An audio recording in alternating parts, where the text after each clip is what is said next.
Thank you very much. That's so nice. Sit, please. We have tens of thousands of people watching us right down the road, tens of thousands. So I congratulate you, and at least we picked a beautiful day. You can't get a more beautiful day. I want to thank our Vice President, Mike Pence, for that wonderful introduction. I also want to thank you and Karen for being true champions for life. Thank you, and thank Karen.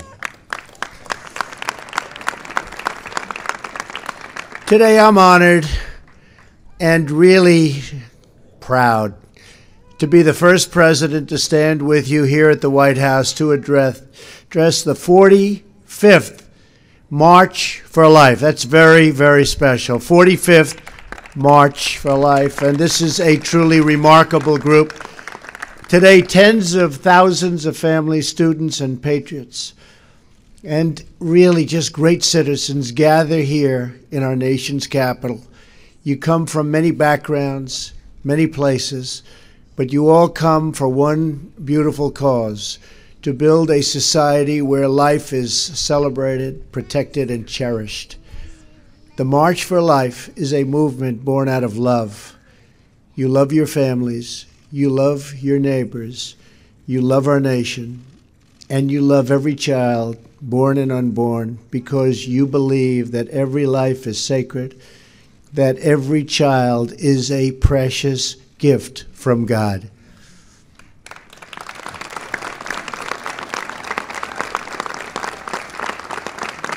We know that life is the greatest miracle of all.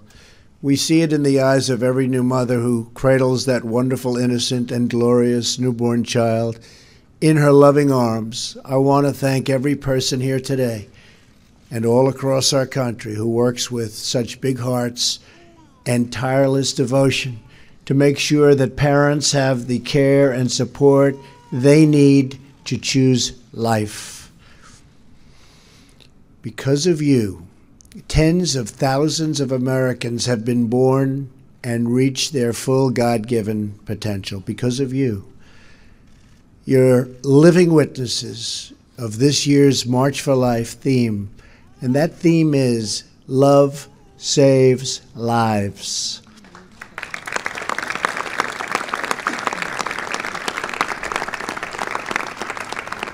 As you all know, Roe versus Wade has resulted in some of the most permissive abortion laws anywhere in the world. For example, in the United States, it's one of only 7 countries to allow elective late-term abortions, along with China, North Korea, and others.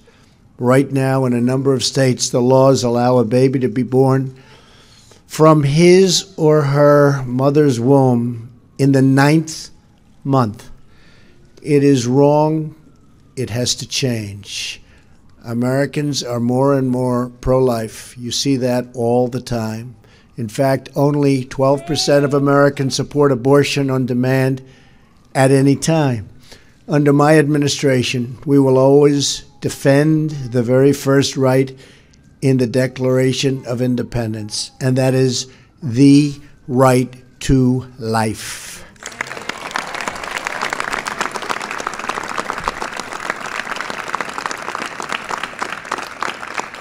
Tomorrow will mark exactly 1 year since I took the oath of office. And I will say our country is doing really well. Our economy is perhaps the best it's ever been. You look at the job numbers, you look at the companies pouring back into our country, you look at the stock market at an all-time high, unemployment, 17-year low, unemployment for African-American workers at the lowest mark in the history of our country, unemployment for Hispanic at a record low in history, unemployment for women, think of this, at an 18-year low.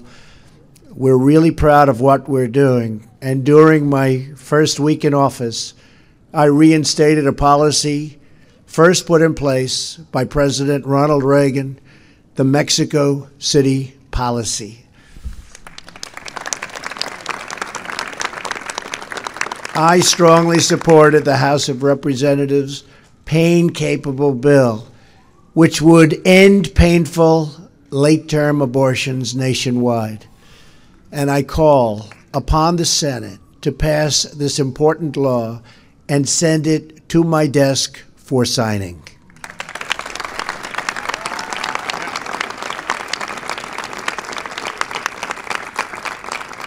On the National Day of Prayer, I signed an executive order to protect religious liberty. Very proud of that. Today, I'm announcing that we have just issued a new proposal to protect conscience rights and religious freedoms of doctors, nurses, and other medical professionals. So important. I have also just reversed the previous administration's policy that restricted states' efforts to direct Medicaid funding away from abortion facilities that violate the law.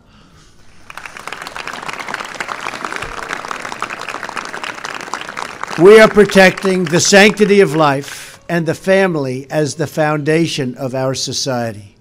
But this movement can only succeed with the heart and the soul and the prayer of the people. Here with us today is Mary Anna Donadio from Greensboro, North Carolina. Where is Mary Anna? Hello, come on up here, Mary Anna. Come. Nice to see you, Mary. Mary Anna was 17 when she found out she was pregnant. At first, she felt like she had no place to turn. But when she told her parents, they responded with total love, total affection, total support. Great parents? Great? I thought you were going to say that. I had to be careful. Mary Anna bravely chose life and soon gave birth to her son. She named him Benedict, which means blessing. Mary Anna was so grateful for her parents' love and support that she felt called to serve those who were not as fortunate as her. She joined with others in her community to start a maternity home to care for homeless women who were pregnant. It's great. They named it Room at the Inn. Today, Mary Anna and her husband, Don, are the parents of 6 beautiful children, and her eldest son, Benedict, and her daughter, Maria, join us here today. Where are they? Come on over. How are you? That's great. Over the last 15 years, Room at the Inn has provided housing, child care, counseling, education, and job training to more than 400 women. Even more importantly, it has given them hope. It has shown each woman that she is not forgotten, that she is not alone, and she really now has a whole family of people who will help her succeed. That hope is the true gift of this incredible movement that brings us together today. It is the gift of friendship, the gift of mentorship, and the gift of encouragement, love, and support. Those are beautiful words, and those are beautiful gifts. And most importantly of all, it is the gift of life itself. That is why we march. That is why we pray. And that is why we declare that America's future will be filled with goodness, peace, joy, dignity, and life for every child of God. Thank you to the March for Life. Special, special people, and we are with you all the way. May God bless you, and may God bless America. Thank you. Thank you. Thank you very much. Thank you. Fantastic. Thank you very much. Thank you, everybody.